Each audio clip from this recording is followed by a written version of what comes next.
بلدیاتی اور 11 حلقوں میں ضمنی انتخابات، وزارت داخلہ نے FC رینجرز فوج کی تعیناتی کی منظوری دے دی۔ پاک فوج کوئک رسپانس فورس کے طور پر تعینات ہوگی، نوٹیفکیشن جاری۔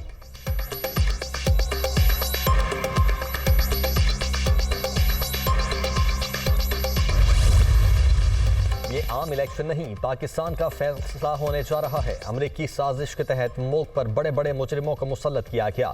اربوں روپے کے کرپشن کیسز ختم کروائے جا رہے ہیں۔ ڈرنے والا نہیں، چوروں کے سامنے ڈٹ کر کھڑا ہوں۔ عمران خان کا چارسدہ میں جلسے سے خطاب۔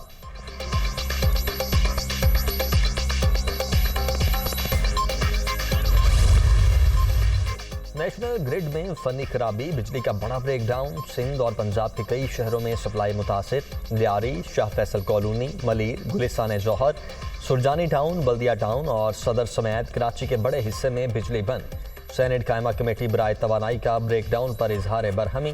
بجلی کے نظام کو جلد از جلد مکمل بحال کر لیا جائے گا، پاور ڈویژن حکام کی یقین دہانی۔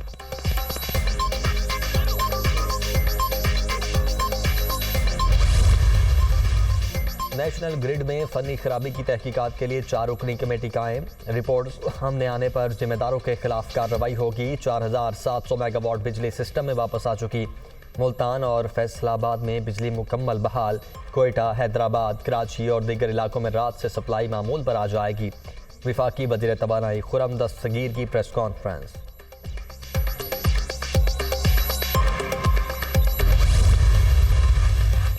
خاتون جج کو دھمکیاں اور اشتعال انگیز تقریر کا مقدمہ۔ اسلام آباد کی سیشن عدالت سے عمران خان کی مستقل ضمانت منظور۔ پولیس دونوں مقدمات میں عمران خان کو گرفتار نہیں کر سکتی، عدالت کا حکم۔ چیئرمین PTI کی پیشی کے موقع پر سیکیورٹی کے سخت انتظامات۔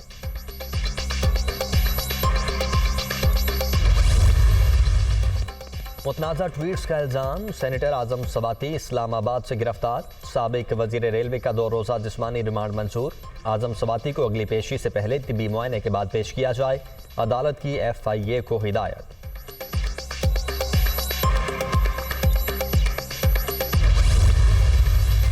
لیگی دور میں نمائشی منصوبوں پر قومی وسائل کو ضائع کیا گیا۔ ہماری حکومت کھوکھلے نعروں پر نہیں، عملی اقدام پر یقین رکھتی ہے۔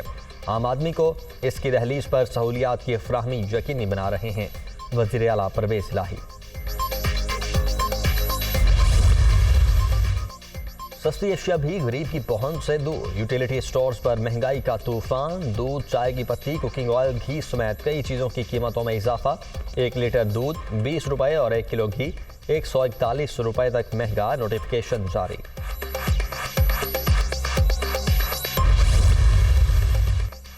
ڈینگی کا زور، سندھ میں ایک اور شخص دم توڑ گیا۔ جاں بحق افراد کی تعداد 46 ہو گئی۔ 24 گھنٹوں میں مزید 315 کیسز رپورٹ۔ خیبر پختونخوا میں بھی 373 نئے مریض رپورٹ ہوئے۔ پنجاب میں 295 افراد ڈینگی کا شکار۔